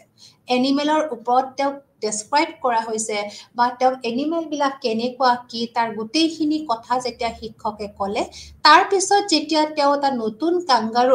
যিটো কাংগাৰুৰ পিকচাৰ তেওঁক আগতে দেখুওৱা নাই, কিন্তু জন্তুৰ বিষয়ে তেওঁক আগতে কৈছে, তো তেতিয়া তেওঁ ৰিলেট কৰিব পাৰিব খুব সুন্দৰকে যে কাংগাৰুটো যে এনিমেলৰ ভিতৰত পৰে নে নপৰে। তো এনেকুৱা ধৰণৰ কথাত কি হয়, তেওঁ খুব ধুনীয়াকৈ গোটেইখিনি বস্তু তেওঁ ৰিচিভ কৰিব পাৰে, বা তেওঁ সেইখিনি বস্তু তেওঁ বুজি লৈ নতুন ধাৰণাটো তেওঁ কনষ্ট্ৰাক্ট কৰিব পাৰে। তো এইটো কনষ্ট্ৰাক্টিভিজিমে হয়, যে তেওঁ নতুন ধাৰণা এটা কনষ্ট্ৰাক্ট কৰোঁতে কেনেকৈ সহায় কৰিলে। তো ইয়াতে কোৱা হয়, যদিহে আমাৰ ৰিচেপশ্যন লাৰ্ণিং আৰু ডিস্কভাৰী লাৰ্ণিংটো যদি আমাৰ পুৰণা জ্ঞানৰ লগত ৰিলেট কৰি সংলগ্ন কৰা নহয় অৰ্থপূৰ্ণভাৱে, তেতিয়াহ'লে কিন্তু সি ৰোড লাৰ্ণিঙৰ দৰে হৈ পৰে। এইটো কাৰণে কৈছে যে আমাৰ যিটো ৰিচেপশ্যন লাৰ্ণিং আৰু আমাৰ ডিস্কভাৰী লাৰ্ণিং, এই লাৰ্ণিং দুটাত যদি আমি পুৰণা যিখিনি জ্ঞান তাৰ লগত যদি আমি জড়িত কৰিব নোৱাৰোঁ, তেতিয়াহ'লে আমাৰ গোটেই যিখিনি আমাৰ শিকন আছে, সেইখিনি মুখস্থ শিক্ষণৰ দৰে হৈ যায় বুলি কৈছে। এইটো কাৰণে কৈছে যে পাৰিলে আমি সকলোখিনি শিকনৰ ক্ষেত্ৰতে আমি আমাৰ পুৰণা শিক্ষণৰ লগত আমাৰ জড়িত কৰিব লাগে। তো এইখিনি হ'ল আমাৰ আচুবেলৰ যিখিনি আমাৰ তত্ত্ব আছে, তাৰ ওপৰত আমি এইখিনি প্ৰায় আলোচনা কৰা হৈ গ'ল। কগনিটিভিজিমৰ ভিতৰত যিখিনি আমি তেওঁৰ থিয়ৰিকেইটা আমাৰ পঢ়া গ'ল, এতিয়া আমাৰ আচুবেলৰ মিনিংফুল লাৰ্ণিং থিয়ৰিটো আমি প্ৰায় ডিছকাছ কৰিলোঁ। এতিয়া আমাক কোৱা হৈছে যে শৈক্ষিক প্ৰভাৱ কি, এডুকেশ্যনেল ইমপ্লিকেশ্যন কি। কাৰণ যিহেতু আমি এই তত্ত্বটো এটা তত্ত্ব উদ্বোধন কৰিছে আচুবেলে, এই তত্ত্বটোৰ মেইন কাম কি, বা এই তত্ত্বটোৱে কিমান দূৰলৈ আমাৰ শৈক্ষিক ক্ষেত্ৰত প্ৰভাৱ পেলাব, তাৰ ভাল প্ৰভাৱ নে বেয়া প্ৰভাৱ, এই সকলোখিনি আহে আমাৰ এডুকেশ্যনেল ইমপ্লিকেশ্যনৰ ভিতৰত। তো ইয়াতে কোৱা হৈছে যে বিদ্যালয়ে এনে পদ্ধতি গ্ৰহণ কৰিব লাগে যাৰ জৰিয়তে শিক্ষাৰ্থী শিকিব পৰা ক্ষমতা গঢ়ি তোলে অৰ্থপূৰ্ণভাৱে। তো কৈছে যে বিদ্যালয়খনে যেতিয়া আমাৰ বিদ্যালয় এখনৰ দায়িত্ব আছে, তেওঁলোকৰ ৰেছপনচিবিলিটি আছে যে তেওঁলোকে এনেকুৱা কিছুমান পদ্ধতি গ্ৰহণ কৰিব লাগে যাৰ জৰিয়তে শিক্ষাৰ্থীয়ে অৰ্থপূৰ্ণভাৱে শিকিব পৰা ক্ষমতা গঢ়ি তোলে, কেপেবিলিটি তেওঁ গঢ়ি তুলিব, মিনিংফুলি যাতে সকলোখিনি জ্ঞান তেওঁ আহৰণ কৰে। কাৰণ অলৰেডি সেই বিদ্যালয়খনত সকলো শিক্ষক ছাত্ৰ ছাত্ৰীয়ে লগ হৈ এখন ধুনীয়া এটা শৈক্ষিক পৰিৱেশ সৃষ্টি কৰে। তো সেই শৈক্ষিক পৰিৱেশটোত শিক্ষকজনে এনেকুৱা ধৰণৰ পদ্ধতি কিছুমান ব্যৱহাৰ কৰিব লাগিব যাৰ দ্বাৰা শিক্ষাৰ্থীয়ে নিজে শিকিব পাৰিব আৰু মিনিংফুলি শিকিব পাৰিব। পাঠদান শিক্ষণ প্ৰক্ৰিয়াটো অৰ্থপূৰ্ণৰ ওপৰত গুৰুত্ব দিবলৈ প্ৰয়োজন শিক্ষণ। কৈছে আমাৰ যিটো পাঠদান শিক্ষাটো সেইটো যাতে অৰ্থপূৰ্ণ হয় তাৰ ওপৰত গুৰুত্ব প্ৰদান কৰিবলৈ কৈছে। শিক্ষকসকলে ছাত্ৰ-ছাত্ৰীক ধাৰণাবোৰৰ পৰিৱৰ্তে ধাৰণাবোৰ বুজিবলৈ সহায় কৰিব লাগে। তো সেইটো কাৰণে কৈছে যে শিক্ষকজনৰ গধুৰ দায়িত্ব আছে যেতিয়া এনেকুৱা ধৰণৰ কিছুমান তত্ত্ব আমাৰ ব্যৱহাৰ হয় ইয়াতে আমাক কোৱা হয় যে শিক্ষকজনে ছাত্ৰ-ছাত্ৰীসকলক এটা নতুন ধাৰণা দি গুচি আহিব নালাগে। কাৰণ কোনোবা এটা নতুন ধাৰণা তেওঁক দি কিনে গুচি অহাতকৈ সেই নতুন ধাৰণাটো বুজাত সহায় কৰিব লাগে। এইটো কাৰণে কোৱা হৈছে যে বুজাই দিব লাগে ধাৰণাটো কেনেকুৱা। তো সেইটো কাৰণে কোৱা হৈছে বুজাতহে সহায় কৰিব লাগে, অকল ধাৰণাটো দি থৈ আহিব নালাগে। নহ'লে শিশুসকলে সেই সকলোবোৰ ধাৰণা, সকলোবোৰ আইডিয়া, সকলোবোৰ ইনফৰমেশ্যন তেওঁলোকে জাষ্ট মুখস্থ কৰি থৈ দিব আৰু জাষ্ট পৰীক্ষাত পাছ কৰিবৰ কাৰণেহে তেওঁলোকৰ কাৰণে উপযোগী হ'ব। কিন্তু তেওঁলোকে সেই ধাৰণাটো তেওঁলোকে প্ৰেক্টিকেল লাইফত ইউজ কৰাৰ পৰা বহুত দূৰত থাকিব। নেক্সট হৈছে পাঠদানৰ সামগ্ৰীসমূহ শিক্ষাৰ্থীসকলৰ আগত গঠনমূলক, পদ্ধতিগত আৰু অৰ্থপূৰ্ণভাৱে উপস্থাপন কৰিব লাগে। এই সকলোখিনি বস্তু আমাৰ এজন শিক্ষকৰ দায়িত্ব, কাৰণ তেওঁ শিক্ষাৰ্থীসকলক যিবোৰ আমাৰ কণ্টেণ্ট আছে, যিবোৰ আমাৰ লাৰ্ণিং কণ্টেণ্ট আছে বা টিচিং কণ্টেণ্ট আছে, সেই সকলোখিনি কণ্টেণ্ট তেওঁ খুব ধুনীয়াকৈ গঠনমূলকভাৱে বা পদ্ধতিগতভাৱে আৰু অৰ্থপূৰ্ণভাৱে উপস্থাপন কৰিব লাগিছে। নহ'লে কি হ'ব, কনষ্ট্ৰাক্টিভ যদি খুব চিষ্টেমেটিক যদি আমি যদি প্ৰডিউচ নকৰোঁ তো শিক্ষাৰ্থীসকলে কনফিউজ হৈ যাব। তো সেই গোটেইখিনি আমাৰ গধুৰ দায়িত্ব পৰে সদায় এজন শিক্ষকৰ ওপৰত। শিক্ষকজনে খুব সুন্দৰকৈ সকলোবোৰ বস্তু সজাব লাগিব, তাক খুব চিষ্টেমেটিকেলি প্ৰডিউচ কৰিব লাগিব আৰু মিনিংফুলি তেওঁলোকক কি কৰিব লাগিব, বুজাব লাগিব। মিনিংফুলি ইন দ্য চেন্স যে তেওঁলোকক পুৰণা ধাৰণাৰ লগত ৰিলেটেড কিবা ধৰণৰ কথাৰ লগত ৰিলেট কৰি তেওঁক নতুন ধাৰণাখিনি দিব পাৰিব লাগিব। আৰু তাৰ কাৰণে শিক্ষকজনে বহু ধৰণৰ পদ্ধতি, কৌশল, টেকনিক, তেওঁ কোনো ধৰণৰ মেথড ইউজ কৰিব পাৰে। তো শিক্ষকজনৰ মেইন কামটোৱে হৈছে যে যিকোনো ধৰণৰ ধাৰণা যেতিয়া দিব লাগে, সেই ধাৰণাটো দিয়াৰ সময়ত তেওঁ পুৰণা ধাৰণাৰ লগত ৰিলেটেড কিছুমান কৌশল দিব পাৰিব লাগিব, নতুবা নতুন ধাৰণাটো দিবৰ কাৰণেও কিছুমান তেওঁ কৌশল, টেকনিক বা মেথড তেওঁ ইউজ কৰিব পাৰিব লাগিব। আল্টিমেটলি তেওঁ এইটোৱে জনা কৰিব লাগিব যে নতুন ধাৰণাটোৰ লগত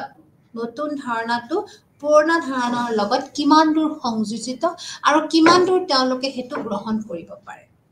কাৰণ এনেও যেতিয়া কথাবোৰ সহজ হৈ পৰে, হঠাতে কোনো নতুন ধাৰণা কাকো আমি দিব নোৱাৰোঁ। যদিহে আমাৰ অলৰেডি আমাৰ কিছুমান প্ৰিভিয়াছ নলেজ নাথাকে, তেতিয়াহ'লে আমি খুব বেছি আমাৰ কাৰণে কঠিন হৈ পৰে। সেইটো কাৰণে আমাৰ নতুন যিবোৰ আমি ভাষা শিকিব লগা হয়, যেতিয়া আমি ৰাছিয়ান ভাষা বা আমি যিকোনো ধৰণৰ বাহিৰৰ দেশীয় ভাষাবিলাক শিকিব লগা হয়, তেতিয়া আমাৰ কাৰণে ইংৰাজী শিকাটো সম্ভৱে নহয়। কাৰণ সেই ভাষা, সেই শব্দ, সেই ৱৰ্ডবিলাক আমাৰ কাৰণে কমপ্লিটলি আনন'ন। আমি সৰুৰ পৰা কেতিয়াও সেই ভাষাবিলাকৰ লগত আমি ৰিলেট নহয়। তো এনেকুৱা ধৰণৰ বেছি বিদেশীয় ভাষাবিলাক আমি জানিবৰ কাৰণে আমাৰ কাৰণে খুব কষ্ট হয়। তো আমি এদিনত বা হঠাতে আমি সেনেকুৱা ধৰণৰ ধাৰণা ল'ব নোৱাৰোঁ। কিন্তু আমাৰ যিবোৰ দেশীয় ভাষা থাকে, যেনেকৈ আমি অসমীয়া ভাষাৰ লগত ৰিলেটেড আমাৰ বেংগলী বা উৰিয়া, এনেকুৱা ধৰণৰ ভাষাবোৰ যেতিয়া থাকে, তেতিয়া আমাৰ কি হয়, বহুত কষ্ট নহয়। কাৰণ অলৰেডি আমাৰ সেই অসমীয়া ভাষাৰ লগত তাৰ মিল আছে। তো অলৰেডি যেতিয়া আমাৰ লগত আমাৰ নিজৰ ভাষাটোৰ লগত ৰিলেট হৈ আছে, আমাৰ অলৰেডি জ্ঞান আছে, আৰু অলৰেডি জ্ঞানৰ লগত নতুন জ্ঞানক সংযোগ কৰিবৰ কাৰণে আমাৰ বহুত বেছি কষ্ট নহয়।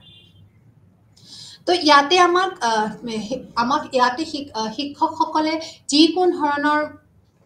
ধৰণৰ তেওঁলোকে টিচিং লাৰ্ণিং মেটেৰিয়েল ইউজ কৰিব পাৰিব, তেওঁলোকে নতুন ধৰণৰ কিছুমান পদ্ধতি ব্যৱহাৰ কৰিব পাৰিব, বা তেওঁলোকে কিছুমান ধৰণৰ উদাহৰণ দাঙি ধৰিব পাৰিব, যাৰ দ্বাৰা কি হয় শিক্ষাৰ্থীসকলে নতুন জ্ঞানখিনি ল'ব পাৰে। আৰু বিশেষকৈ ইয়াতে কৈছে নতুন ধাৰণা দিওঁতে তেওঁলোকে কিছুমান নিজাববীয়াকৈ নিজৰ ফালৰ পৰা নিজে প্ৰডিউচ কৰা, নিজে তৈয়াৰ কৰা কিছুমান সামগ্ৰী ব্যৱহাৰ কৰিব পাৰে, যাতে শিশুজনে খুব সহজে তেওঁ ৰিলেট কৰিব পাৰে বা ইণ্টাৰপ্ৰেট কৰিব পাৰে এইটো কাৰণে কৈছে তেওঁলোকে নিজে কিছুমান বস্তু ব্যৱহাৰ কৰিব পাৰিব লাগে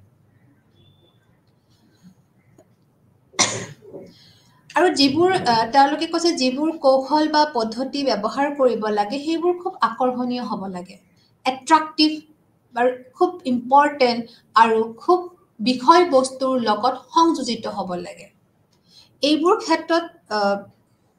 শিক্ষকসকলক বাৰুকৈ ট্ৰেইন কৰা হয় তেওঁলোকক ইন সাৰ্ভিস বা তেওঁলোকক আগতে প্ৰি সাৰ্ভিস হিচাপে যেতিয়া তেওঁলোকে ট্ৰেইনিং লয় তেতিয়া তেওঁলোকক বাৰুকৈ কোৱা হয় যে কেনেকৈ তেওঁলোকে আকৰ্ষণীয় লগতে খুব কন্টেন্ট বেস বিষয়বস্তুৰ লগত জড়িত বা ইম্পৰ্টেন্ট যিবোৰ কৌশল বা টেকনিক বা যিবোৰ পদ্ধতি বা যিবোৰ সামগ্ৰী তেওঁলোকে ব্যৱহাৰ কৰিব লাগে নহলে শিশুসকলৰ কোনো ধৰণৰ ইন্টাৰেষ্ট নোহোৱা হৈ যায় তো সেইখিনি সময়ত কমপ্লিটলি সকলোখিনি গধুৰ দায়িত্ব আহি পৰে এজন শিক্ষকৰ ওপৰত আৰু যিখিনি সামগ্ৰী তেওঁলোকে ব্যৱহাৰ কৰে সেই সামগ্ৰীখিনি খুব ক্লিয়াৰ হ'ব লাগে সহজ সৰল হ'ব লাগে আৰু খুব সাংগঠনিক হ'ব লাগে অৰ্গেনাইজড হ'ব লাগে খেলিমেলি ধৰণৰ কোনো সামগ্ৰী তেওঁলোকে ব্যৱহাৰ কৰি শিশুসকলক ধাৰণা দিয়াৰ পৰা দূৰত থাকিব লাগে যদিহে তেওঁ কিবা ধৰণৰ ধাৰণা এটা দিবৰ কাৰণে কিবা সক্ষণ পদ্ধতি কিবা ইউজ কৰিছে বা সামগ্ৰী বনাইছে বা ব্যৱহাৰ কৰিছে সেই সামগ্ৰীটো খুব ক্লিয়াৰ হ'ব লাগে সহজ সৰল হ'ব লাগে আৰু অৰ্গেনাইজ হ'ব লাগে বিশৃংখল হ'ব নালাগে কাৰণ বিশৃংখল হ'লে শিশুসকল কনফিউজ হৈ যাব এইটো কাৰণে কৈছে সেইখিনি বস্তুৰ ওপৰত ধ্যান দিয়াটো দৰকাৰ আৰু বিশেষকে কৈছে যে আমাৰ ৰিয়েল লাইফৰ কিছুমান এক্সাম্পল যদি আমি দিওঁ তেতিয়াহ'লে শিশুবিলাক খুব বেছিকে প্ৰভাৱিত হয় একাৰণে কৈছে ৰিয়েল লাইফ এক্সাম্পল বাস্তৱ জীৱনৰ উদাহৰণবিলাকৰ থ্ৰুৰে যদি আমি শিশুসকলক জ্ঞান দিব পাৰোঁ সেইটো সাংঘাতিকভাৱে ইণ্টাৰেষ্টিং আৰু খুব এট্ৰাক্টিভ হয় আৰু শিশুসকলৰ কি হয় দীৰ্ঘ দিনলৈ মনত থাকে যে কেনেকুৱা ধৰণৰ শিক্ষণ মানে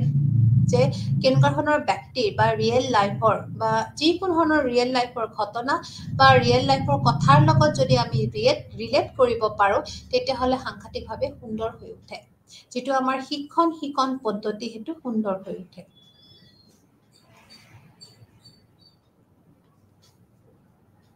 তাৰোপৰি কৈছে যে অৰ্থপূৰ্ণ শিক্ষণৰ বাবে শিক্ষাৰ্থীসকলৰ মাজত প্ৰেৰণা বিকাশ কৰিব লাগে তো শিশুসকলক খুব বেছিকে মটিভেট কৰিব লাগে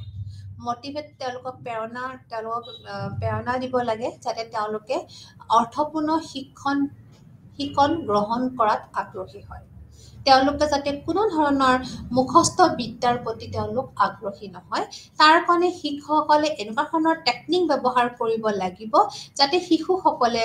সকলো ধৰণৰ শিক্ষা গ্ৰহণ কৰি অৰ্থপূৰ্ণভাৱে গ্ৰহণ কৰিবৰ কাৰণে নিজকে প্ৰস্তুত কৰিব পাৰে তেওঁলোকক মটিভেট কৰিব লাগে আৰু এনেকে মটিভেট কৰাৰ পিছত শিশুসকলে সকলোবোৰ বস্তু খুব ডেপ্থত বুজিব পঢ়িবলৈ ইচ্ছা কৰিব আৰু সেই সকলোবোৰখিনি টেকনিক প্ৰয়োগ কৰিব লাগিব শিক্ষকে সংগ্ৰহিত জ্ঞানবোৰ দীৰ্ঘদিনীয়া হয় ব্যক্তিগতকৃত হয় আৰু কৈছে অহৰহ শিকনৰ কাৰক হৈ উঠে কৈছে যে যদিহে যিখিনি আমি জ্ঞান লাভ কৰোঁ সেইখিনি জ্ঞানখিনি যদি অৰ্থপূৰ্ণভাৱে আমি জ্ঞান আহৰণ কৰোঁ তেতিয়াহ'লে ই লং লাষ্টিং হয় ই দীৰ্ঘদিনীয়া হয় সেই জ্ঞানখিনি আমি নাপাহৰোঁ বা সেই জ্ঞানখিনি আমাৰ মনত বহু দিনলৈ থাকে তাৰোপৰি এইখিনি পাৰ্চনেলাইজ হয় ব্যক্তিগতকৃত হয় বুলি কৈছে আৰু লগতে কৈছে কি এইখিনি আমাৰ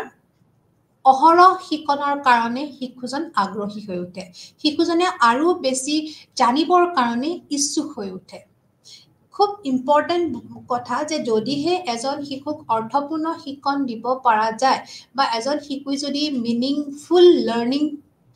তেওঁ গ্ৰহণ কৰিব পৰা ক্ষমতা থাকে তেতিয়াহ'লে তেওঁ অহৰহ কণ্টিনিউৱাছলি তেওঁ আৰু বেছি শিকিবলৈ তেওঁৰ মন থাকে আৰু এই মনটো যোগাবৰ কাৰণে আমি তেওঁলোকক মটিভেট কৰাটো দৰকাৰ তেওঁলোকক প্ৰেৰণা দিয়াটো সাংঘাতিকভাৱে দৰকাৰ তাৰোপৰি কৈছে যে শিক্ষকে শিকাৰুসকলক বুজিবলৈ হেৰুৱা শব্দ সম্পূৰ্ণ কৰাত বাক্য পুনৰ শব্দায়ন কৰিবলৈ অতিৰিক্ত উদাহৰণ দিব লাগে। তো কৈছে যিকোনো ধৰণৰ শিশুসকলক কৈছে কি কিছুমান তেওঁলোকক এক্সাম্পলৰ থ্ৰু দি বুজাব লাগে যে বাক্যত পুনৰ শব্দবোৰ কেনেকৈ ব্যৱহাৰ হয় বা শব্দবোৰ সম্পূৰ্ণ কেনেকৈ কৰে। তো এনেকুৱা ধৰণৰ কিছুমান এক্সাম্পল দি দি তেওঁলোকক শিকাব লাগে বুলি কোৱা হৈছে। কাৰণ ইয়াতে তেওঁলোকে যিকোনো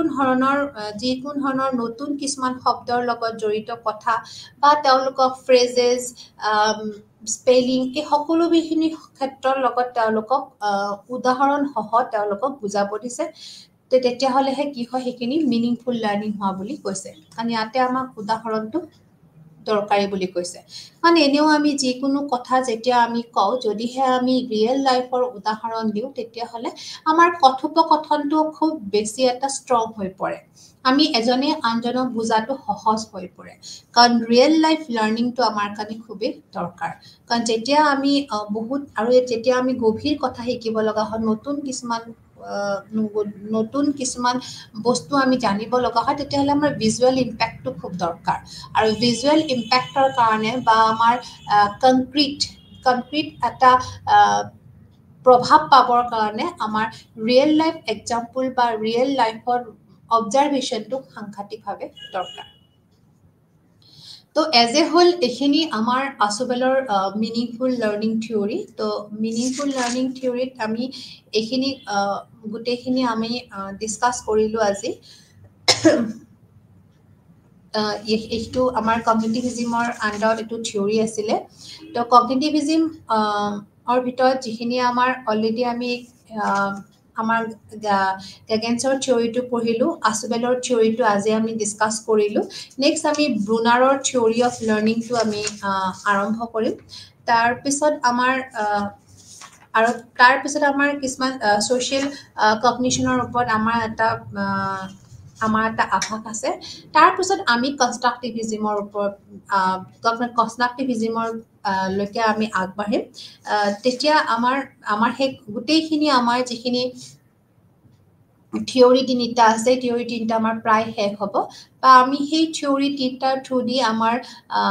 শিক্ষা জগতৰ প্ৰভাৱখিনি আমি গম পাম যে কেনেকৈ বিহেভিয়াৰিজিম বা কগনিটিভিজিম বা আমাৰ কনষ্ট্ৰাকটিভিজিমে আমাৰ কেনেদৰেনো সহায় কৰিছে শিক্ষণ ক্ষেত্ৰখনত সেইখিনি আমি খুব সুন্দৰকৈ গম পাম। তো ইয়াতে আমাৰ প্ৰায়খিনি কথা আমাৰ কোৱা গৈছে যে কেনেকৈ আমি কগনিটিভিজিম কি, কগনিটিভিজিমৰ ওপৰত কেনেকৈ কগনিটিভিজিমে মানসিক প্ৰক্ৰিয়াৰ ওপৰত ক্ৰিয়া কৰে বা মনৰ অৱস্থাবিলাকৰ ওপৰত গুৰুত্ব দিছে বা আমি মনটোৰ যিটো অৱস্থা সেই অৱস্থাৰ থ্ৰুদিনো আমি কেনেকৈ শিক্ষা গ্ৰহণ কৰোঁ এই সকলোখিনি কথাই আমি প্ৰায় ডিছকাশ্যন কৰিলোঁ। তো এতিয়া কথাবোৰ এনেকুৱা হয় যে আমি যিখিনি বস্তু আমি শৈক্ষিক ক্ষেত্ৰত আমি বুজাইছোঁ বা আমি আলোচনা কৰিছোঁ ঠিক সেনেকৈ আমাৰ যিখিনি আমাৰ প্ৰেক্টিকেল লাইফ আমাৰ শিক্ষাৰ বাহিৰে যিখন আমাৰ দুনীয়া আছে আমাৰ যিখিনি আমাৰ ৰিয়েল লাইফ আছে এইখনতো শিক্ষা জগত মানে বিশেষকৈ আমি আমাৰ ছাত্ৰ অৱস্থাৰ কথাখিনি আমি কোৱা হয় যে ছাত্ৰকালত বা শিক্ষাৰ্থী কালত আমি কেনেধৰণে আমি শিক্ষা গ্ৰহণ কৰোঁ। আৰু এইটো হ'ল আমাৰ এটা মেইন ষ্টেপ বা আমাৰ পদক্ষেপ, আমাৰ প্ৰথম পদক্ষেপ। কাৰণ শিশুসকলে স্কুলৰ শিক্ষাৰ ক্ষেত্ৰখনৰ পৰাহে তেওঁলোকে নিজৰ ৰিয়েল লাইফ ক্ষেত্ৰখনলৈ তেওঁলোকে আগবাঢ়ে। আৰু এই শিক্ষা ক্ষেত্ৰখনত তেওঁলোকে যিখিনি কথা শিকিব, যেনেধৰণে শিকিব বা তেওঁলোকে যেনেধৰণে তেওঁলোকৰ মেণ্টেল প্ৰচেছ হ'ব বা তেওঁলোকে যেনেধৰণে বস্তুবোৰ গ্ৰহণ কৰাত তেওঁলোকৰ থিংকিং পাৱাৰবোৰ ষ্ট্ৰং কৰিব, ঠিক তেনেকৈ তেওঁলোকে নিজৰ প্ৰেক্টিকেল লাইফত নিজৰ যিখন বাহিৰা দুনীয়া আছে মানে তেওঁলোকৰ শৈক্ষিক ক্ষেত্ৰৰ বাহিৰৰ যিখন পৃথিৱী আছে সেই পৃথিৱীখনত তেওঁলোকে এডজাষ্ট কৰাত অলপো তেওঁলোকৰ সমস্যা নহয়। কাৰণ তাতেও তেওঁলোকৰ সকলোখিনি বস্তু তেওঁলোকে সেনেকৈ গ্ৰহণ কৰিব, তেওঁলোকে নিজাকে গ্ৰহণ কৰিব শিকিব।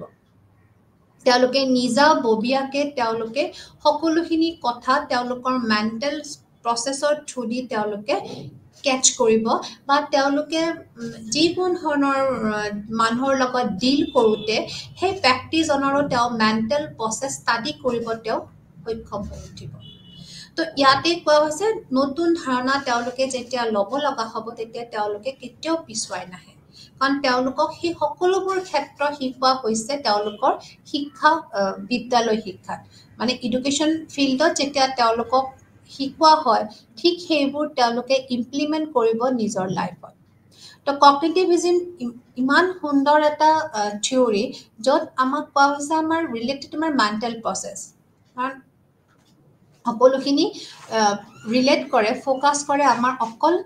মানসিক প্ৰক্ৰিয়াৰ ওপৰত তো মনৰ স্থিতিৰ ওপৰত আমি প্ৰভাৱ পেলাই আমি কেনেকৈ নিজৰ সকলো সমস্যা সমাধান কৰিব পাৰোঁ সেইখিনিৰ ওপৰতহে ইয়াতে বিশেষকৈ গুৰুত্ব দিয়া হৈছে তো আজিৰ ক্লাছটো আমাৰ প্ৰায় শেষ আমি ইয়াতে আমি সামৰি দিওঁ আৰু আমি নেক্সট ক্লাছত পিছত আমি আলোচনা কৰিম ধন্যবাদ নমস্কাৰ